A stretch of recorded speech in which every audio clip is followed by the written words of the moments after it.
A my dneska v masopustním průvodu a reji chceme všechno postavit vzhůru nohama. A já se vás, pane starosto, ptám, jestli nám dáte povolení vám dát, udělat z města masopustní rej.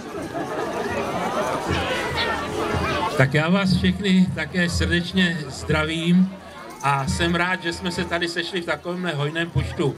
Já si pamatuju, protože už to hodně pamatuju, ale pamatuju si, že přes Hostivice byla masopustním rejem proslavená. Pamatuju si vždycky, že paní doktorka Korpelová jela v čele masopustního průvodu a ten průvod jel přes celou Hostivici a skončil v Jenečku, kousíček dál, než skončíme dneska. Říkalo se tam v restauraci u Stříbrných a říkalo se tam na Čurandě.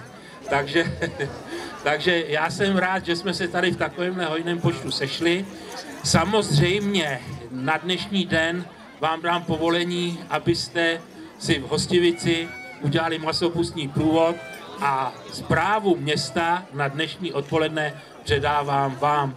Doufám, že to dobře dopadne, že nedojde k žádné újmě a že od zítřka bude zase město Hostivice, že ho budu spravovat opět já. Takže já svolení k tomu, aby masopust prošel Hostivicí, samozřejmě dávám a budu se těšit, že se tato tradice ujme a že se tady budeme scházet každoročně.